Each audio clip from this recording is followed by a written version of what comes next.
ரொம்ப சந்தோஷம். ஏன்னா லவ்வருக்கு வந்து நான் கோயம்புத்தூர்ல ப்ரெஸ் மீட் ஒன்று வச்சிருந்தோம்.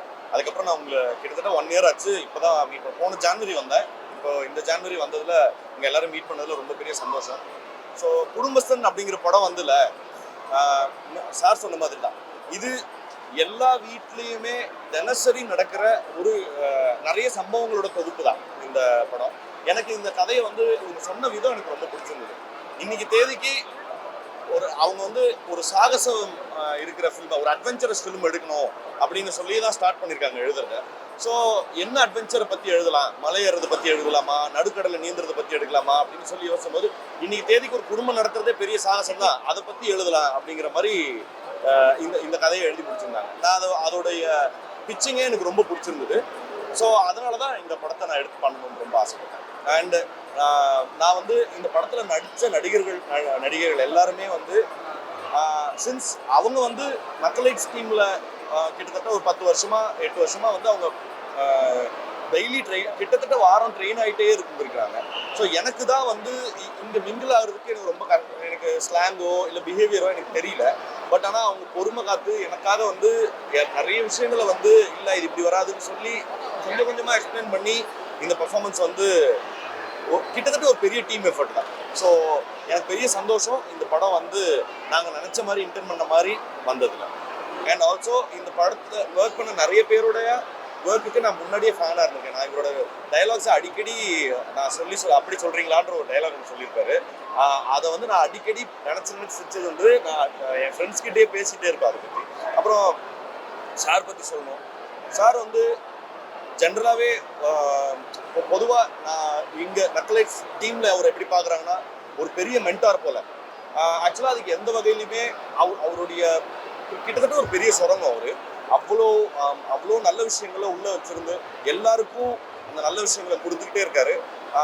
இந்த படம் பண்ணதில் நிறைய கொஞ்சம் நல்ல விஷயம் நடந்திருக்குன்னா அதில் இவருடைய பழக்கம் எனக்கு கிடைச்சதும் மிக முக்கியமானது. இவர் ஜென்சன் மாதிரியான, முத்தமிழ் மாதிரியான, வினோத் சார் மாதிரியான பீப்புள் எல்லாம் நான் பார்த்தது எனக்கு பெரிய சந்தோஷம். எனக்கு ஷான்வி வந்து என்ன சொல்றது, அவங்க தெலுங்குல இருந்து இங்கே வந்திருந்தாங்க. நான் வந்து இவங்க ஹீரோயின் இவங்க தான் சொல்லி செலெக்ஷன் பண்ணி காமிச்சோன்னா ஏப்பா தெலுங்குல இருக்கவங்க எப்படி கொங்கு ஸ்லாங் எப்படி பேசுவாங்க அவங்களுக்கு வருமானுட்டு. பட் ஆனால் அவங்க வந்து ரொம்ப அமேஸ் பண்ணாங்க. எஃபர்ட்லெஸ்ஸாக அவங்க பெர்ஃபார்ம் பண்ணக்கூடிய ஆர்டிஸ்ட். இன்னொன்று அவங்க டெடிக்கேஷன் வந்து அவங்க ஷூட்டிங் அடுத்த நாளுக்கு வராங்கன்னா முந்தின நாளே எல்லா டைலாகும் தரோவாக இது பண்ணிட்டு வருவாங்க. சார் சொன்ன மாதிரி தான் ஒரு டேக் 2 டேக் மேலே அவங்க போனதே கிடையாது. ஸோ அவங்களோட டெடிக்கேஷனுக்கும் என்னோட வாழ்த்துக்கள். ஸோ படத்தை பற்றின ஓவர் வியூ இவ்வளோதான். இவ்வளோதான் இப்போதைக்கு என் மைண்டில் வருது.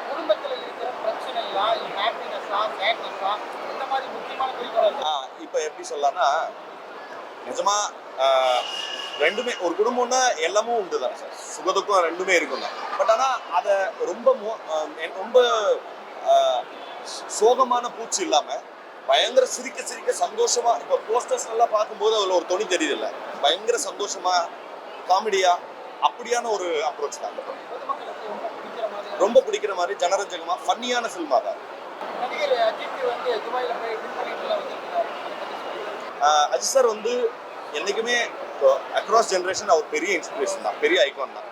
ஏன்னா அவருடைய தொடர் இந்த பேஷனை நோக்கின சேஸ் வந்து பயங்கரமாக நிறைய. நான் அவர் ஒர்க் பண்ணும்போதுமே அவர்கிட்ட நான் சொல்லியிருக்கேன், அவர் என்றைக்குமே வந்து அவரோட பேஷனை வந்து என்றைக்குமே கைவிட்டதில்லை. அதோடைய ஃப்ரூட்ஸ் வந்து அவருக்கு கிடைச்சிக்கிட்டே இருக்கிறதுங்கிறது இன்னும் எனக்கு இன்ஸ்பைரிங்காக இருக்குது. ஓகே, நம்மளாலையும் முடியும், தொடர்ந்து சேஸ் பண்ணிட்டு இருந்தால் அதை பிடிச்சிடும். பெரிய பெரிய பட்ஜெட்டுக்கெல்லாம் வந்து ஒரு வரவேற்பு கொடுக்குறாங்க. சின்ன பட்ஜெட் தான் படமே எடுக்கிறது இல்லை. எனக்கு தெரியல சார். ஏன் சொல்றேன்னா, ஃபர்ஸ்ட் ஆஃப் ஆல் எனக்கு வந்து திரைமறைவில் என்ன இருக்குன்றதுக்கான இது இல்லை. பட் ஆனால் அப்படி இருந்திருந்தா என்ன மாதிரி ஒரு சின்ன ஆக்டர்லாம் வந்து எல்லாத்தையும் வந்திருக்கும். இந்த பேட்டியே நடந்திருக்காது. ஆதரவு இருக்க தான் செய்யுதுன்னு. ப்ராப்ளம் கிரியேட் ஆகுதா? அதான் சார், அது பெரியவங்க அவங்க பேசி முடிவெடுத்துக்குவாங்கன்னு நினைக்கிறேன். நான் அதை பற்றி கருத்து சொல்லி எதுவுமே நடக்க போகிறது. ஸோ ஒரே ஒரு ரெக்வஸ்ட் மட்டும், இந்த படத்துக்கான இதுவாக இருந்ததுன்னா எங்களுக்கு உபயோகமாக இருக்கும். அது மட்டும் கொஞ்சம் ஹெல்ப் பண்ணுங்க சார். சார் இன்னும் பேர் வைக்கல, ஒரு ரெண்டு படம் சைன் பண்ணி வச்சிருக்கேன். ஆமாம் ஆமாம், ரொம்ப சந்தோஷமா இருந்தது. கோயம்புத்தூர் மக்கள் எல்லாருமே பயங்கர சப்போர்ட்டிவ், நாங்கள் நிறைய ஸ்ட்ரீட்ஸில் நிறைய இடங்கள்ல வந்து நாங்கள் ஷூட் பண்ணியிருக்கோம். அவங்க வந்து அதை புரிஞ்சுக்கிட்டு இந்த சைடு வரக்கூடாதா அப்படின்னு சொல்லி எங்களுக்காக பயங்கரமாக சப்போர்ட் பண்ணியிருக்கோம். சினிமா நிறைய வகையான கதாநாயகர்களை பார்த்துருக்குது. ஒரு சராசரி குடும்பஸ்தனை ஒரு கதாநாயகனாக காமிக்கணும் அப்படின்னு சொல்லி நாங்கள் விரும்பணும். ஏன்னா ஒரு சராசரியான குடும்பஸ்தன் என்பவன் அது ஒரு ஆணாக இருக்கலாம் பெண்ணாக இருக்கலாம், குடும்பத்தினுடைய எல்லா சுமைகளையும் தாங்கி ஆனால் அந்த குடும்பம் சந்தோஷமாக இருக்கணுங்கிறதுக்காக பகல் பார்க்காம ஆண்களும் பெண்களும் உழைச்சிக்கிட்டே இருக்காங்க. அவங்க தான் ஹீரோஸ் அப்படிங்கிறத ரொம்ப சந்தோஷமாக ஹாப்பியாக எல்லா குடும்பங்களும் சேர்ந்து பார்த்து என்ஜாய் பண்ணி செலிப்ரேட் பண்ணுற வகையில் உருவாக்கப்பட்டிருக்கிறது தான் குடும்பஸ்தன் படம். இப்போ இந்த குடும்பஸ்தன் படம் எடுக்கிறீங்க, மத்திய மாநில அரசுகளோட திட்டங்களை ஒத்து ஒழுக்கமாக சேர்றது கிடையாது, பணம் ரொம்ப கம்மியாக வருது, இதனால தான் குடும்பத்திலே பிரச்சனை வருது. அதை டார்கெட் பண்ணி ஏதாவது இருக்குது? அரசாங்கங்களை டார்கெட் பண்ணுறது இந்த படத்தோட நோக்கம் இல்லை. ஒரு சராசரி குடும்பஸ்தன் என்பவன் அவன் அளவில் என்னென்ன பிரச்சனைகளை சந்திக்கிறான். இப்போ தீபாவளிக்கு கடன் வாங்கியாவது குழந்தைங்களுக்கு பட்டு துணியை எடுத்து கொடுத்து பட்டாசு வாங்கி பலகாரம் சாப்பிட்டு செலிப்ரேட் பண்ணுறாங்க. அப்போ ரெண்டு மூடு இருக்கு அவங்ககிட்ட. கடன் வாங்கியிருக்கான், குடும்பத்தோட அன்னைக்கு சந்தோஷமாகவும் இருக்கும். அந்த உணர்வை எப்படி நம்ம புரிஞ்சுக்கிறது? ஸோ அந்த மாதிரியான கைத்து மேலே நடக்கிற மாதிரியான விஷயங்கள் தான் இந்த படம் டீல் பண்ணுது. காரணமே பணமாக தான் வருது. பணம் இல்லைன்னா ஒன்றுமே பண்ண முடியாது. அதை வந்து நம்ம பார்க்குற மாநில அரசாங்கம் மத்திய அரசாங்கம் அவங்களோட டார்கெட்லாம் வருது. அதை எப்படி நீங்கள் அதே டார்கெட்லாம் வருது? இல்லை சார், இந்த படம் அரசியல் பேசலை. ஆனால் கடந்த ஒரு 30 ஆண்டு காலமாக இந்த சமூகத்தில் ஒரு பெரிய சேஞ்ச் இருக்குது. எக்கனாமிக் சேஞ்ச் இருக்குது, எக்கனாமிக் பாலிசியில் சேஞ்ச் இருக்குது. அந்த எக்கனாமிக் பாலிசியில் வந்த சேஞ்சினால என்ன நடந்திருக்குன்னா, ஒரு நிரந்தரமான விஷயங்கிறது இல்லை, எல்லாமே தற்காலிகமாக மாறி இருக்கு. அன்சர்டனிட்டிங்கிறது இருக்குது. இப்போ ஐடியில் ₹1,00,000 சம்பளம் வாங்குறாங்க, ஆனால் வேலையில் 10 வருஷம் நிரந்தரமாக இருப்பாங்களான்னு அவங்களால சொல்ல முடியாது. இந்த அன்சர்டனிட்டிங்கிறது நம்மளுடைய வாழ்க்கையில் எல்லா லேயருக்குள்ளேயும் வந்திருக்கு. அப்போ அந்த அன்சர்டனிட்டி ஒரு தனி மனிதனை, ஒரு குடும்பத்தை, ஒரு சமூகத்தை எப்படி மாற்றிருக்குங்கிறத ஒரு சோசியலாக ரொம்ப காமிக்கலாக சந்தோஷமாக பகடியாக சொல்கிற ஒரு படம் தான் குடும்பம். ஓகே, நன்றி. வாங்க சாந்திகாரு. போலாமா? உங்க நேம் வணக்கம் சொல்லுங்க. எக்ஸ்பீரியன்ஸ் வந்து என் பேர் சாந்தி மேக்னா. எக்ஸ்பீரியன்ஸ் வந்து ஆக்சுவலி நிறைய விஷயம் நான் கற்றுக்கிட்டேன் ஷூட்டிங் பண்ணும்போது. நிறைய கிரேட் ஆக்டர்ஸ் கிட்ட நான் நடித்தேன். அதனால எனக்கு ரொம்ப சந்தோஷமாக இருக்குது. இந்த கோயம்புத்தூரில் ஃபர்ஸ்ட் டைம் ஆக்சுவலி. இன்னும் குடும்பஸ்தன் வந்து ஆக்சுவலி இந்த ஸ்டோரி நம்ம எல்லா வீட்டில் நடந்த ஸ்டோரி. அதனால நம்மளுக்கு ஒரு ரிலேட்டபிலிட்டி இன்னும் ஃபன்னு, இன்னும் எமோஷன் அதிகமாக இருக்குது. அதனால நம்ம கண்டிப்பாக பார்க்கணும். ஏன்னா என்ஜாய் பண்ணதுக்கு நம்ம பார்க்கணும் படம். நமக்கு இண்டஸ்ட்ரியில படங்கள் எப்படி இருக்கு? தமிழ் இண்டஸ்ட்ரி எப்படி இருக்கு? படம் தமிழ்ல தெலுங்கு இண்டஸ்ட்ரி எப்படி இருக்கு? தமிழ் இண்டஸ்ட்ரி எப்படி இருக்கு? சேம் இருக்கு. ஆக்சுவலி இது முதல் படம் இல்ல. ரேஷ்மிகா தான் ஓடிட்டு இருக்குது. இது எப்படி ஓடுது? ரேஷ்மிகா ஓகே. அங்க வந்து அதுதான் ஓடுது. இது எப்படி ஓடுது? வெரி சூன் ரொம்ப சீக்கிரமா ஆகும். ஒன்றும் இல்லை, நான் எக்ஸ்பீரியன்ஸாக யூடியூப்ல இருந்து சினிமாவுக்கு மாறுற அந்த டிரான்சிஷன் இருக்குன்னா அதுதான் ரொம்ப ரொம்ப மெயினாக நான் பார்க்குறேன்.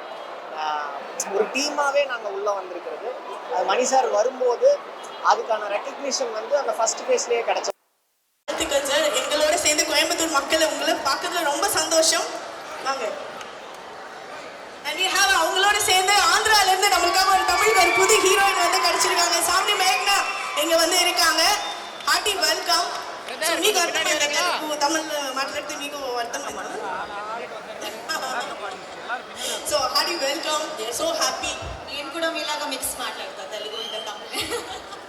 Thank you very much sir. அங்கே ஒரு ஹாய் சொல்லிட்டு இப்படி உட்காந்திங்கன்னா சார் உங்களுக்கு ஒரு ஸ்பெஷலான ஒரு வெரைட்டி வச்சுருக்கோம் சார். அவன் ஜஸ்ட் ஒரு ஹாய் மட்டும் சொல்லுங்கள் சார். அப்புறம் மெயின் பிக்சர் திருப்பி மேலே வருவோம் சார். ப்ளீஸ். எல்லாருக்கும் வணக்கம். பொங்கல் நல்வாழ்த்துக்கள் எல்லாருக்கும். ஒருவேளை என்னை பார்க்கறதுக்காக இவ்வளோ பேர் வெயிட் பண்ணியிருக்கீங்கன்னு சொல்லி கேள்விப்பட்டேன். பட் ரொம்ப ரொம்ப ரொம்ப தேங்க்ஸ். எனக்கு உண்மையாக இவ்வளோ அன்பு வந்து கிடைச்சது வந்து நான் எதிர்பார்க்கல. நான் முன்னாடி நினச்சப்போ யாராவது கொஞ்சம் ஒரு 10-15 பேர் இருப்பாங்கன்னு நினச்சிருக்கேன். பட் இவ்வளோ பெரிய கூட்டம் இருந்து நான் நினச்சே பார்க்கல. தேங்க்யூ ஸோ மச் எல்லாருக்கும். ரொம்ப ரொம்ப ரொம்ப தேங்க்யூ. எல்லாத்துக்கும் வணக்கம். பொங்கல் நல்வாழ்த்துக்கள். என் பேரு சாண்டி மேக்னா. ஆக்சுவலி எனக்கு ரொம்ப சந்தோஷமா இருக்கு. So many of you are here. Thank you so much for coming. And that's it.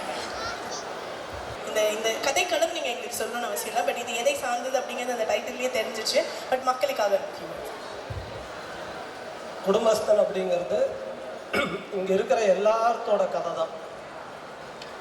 ஏன் அப்படின்னா நம்முடைய கதையை ஆக்சுவலாக ஒரு பெர்செப்ஷனில் நம்ம பார்க்குறது இல்லை அப்படிங்கிறது எனக்கு தோணுச்சு.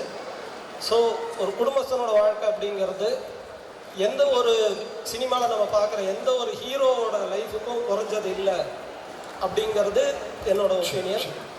அந்த ஒப்பீனியனை இவங்க எல்லாருமே ஷேர் பண்ணதுனால தான் இந்த படம் நாங்கள் சேர்ந்து ஒர்க் பண்ணோம்.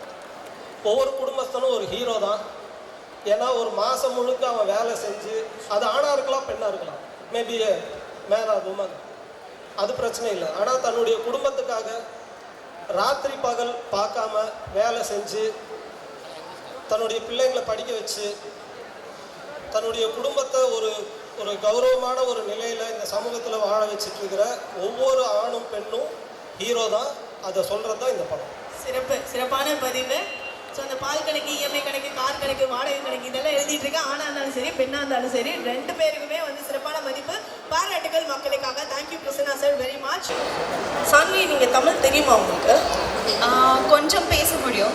ஆக்சுவலி இந்த படம் பண்ணதுக்கு முன்னாடி நான் கொஞ்சம் கற்றுக்கணும். இப்போ கற்றுக்கிட்டு இருக்கேன். கற்றுப்பேன். கண்டிப்பாக நல்லா கற்றுக்குவீங்க. எவ்வளோ தூரம் தமிழ் கற்றுருக்கீங்கிறது ஏதாவது ஒரு பாட்டு பாட முடியுமா? ஒரு 1 லைனில் பாட்டா? இல்லை நெக்ஸ்ட் டைம். இப்போ குடும்பஸ்தன் வந்து ஏதாவது ஒரு டைலாக் இருக்கு. டான்ஸ் ஆடியாச்சு. எவ்வளோ கிளவர் பாருங்க அந்த பொண்ணு. செம்ம கிளவர். ஓகே.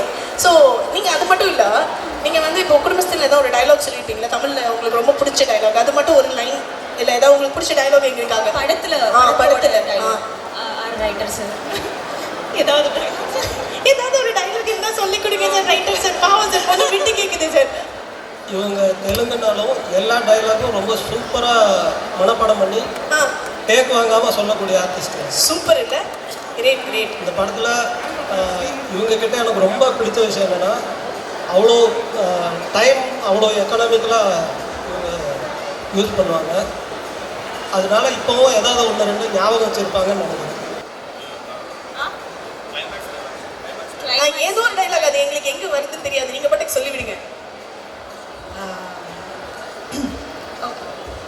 பெரிய இவனாடலி உனக்கு மட்டும் தான் பேச தெரியுமா? என்னம்மா இது படத்தில் நிஜமாவே வந்துதா? இல்லை, குடும்பஸ்தன் வந்து இந்த படத்துக்கு தான் நான் வந்து ஏடியாக ஒர்க் பண்ணுறதுக்கு நக்லைட்ஸில் ஜாயின் பண்ணேன் ஒரு 8 வருஷத்துக்கு முன்னாடி. நல்ல வேலை ராஜேஷ் எடுத்த ரொம்ப நல்ல முடிவில் என்ன மாதிரி ஒரு மோசமான ஏடியாக நடிகனாக்கி அவருக்கு டைரக்டர் ஆகி கரை சேர்ந்துட்டார். பர்சனலாக ஒரு 7 வருஷம் 8 வருஷம் கழித்து நாங்கள் எல்லாம் சேர்ந்து ஆரம்பித்த நக்லைட்ஸில் ஒரு 8 வருஷ கனவை நினைவாக்கி இருக்கிற ஒரு ஈவெண்ட்டாக தான் இது நாங்கள் பார்க்குறோம். 8 வருஷம் போராட்டம் அப்படிலாம் கிடையாது. 8 வருஷம் லேர்னிங். எல்லோரும் ஒன்றா லேண்ட் ஆனது வந்து பயங்கர ஹாப்பி. மீதி நீங்கள் பார்த்துட்டு சொல்லுங்கள். நல்ல படமாக கொடுத்துருக்கோன்னு நம்புகிறோம். எனக்கு பிடிக்கும். தேங்க்யூ. ஸோ இந்த குடும்பஸ்தன் படம் வந்து நீங்கள் எப்பயுமே ஒரு மிடில் கிளாஸ் ரிலேட்டடான ஒரு சப்ஜெக்ட்லேயே நீங்கள் நடிக்கிறதுனால அது ரொம்ப ரொம்ப ஈஸியாக கனெக்ட் ஆகுது. இல்லை, அது மட்டும் இல்லை, நம்ம தமிழ்நாட்டில் வந்து முக்காவாசி ஜனங்க வந்து அந்த எக்கனாமிக் கிளாஸ்க்குள்ளே வந்துருவாங்கன்னு நினைக்கிறேன். ஸோ அதான் பெரும்பான்மையான ஆடியன்ஸோட கதை இதுதாங்கிறதுனால தான் இந்த மாதிரியான கதைகளை தேர்ந்தெடுத்துக்குது. இப்போ வேற பர்டிகுலர் ரீசன் எதுவும் இல்லை.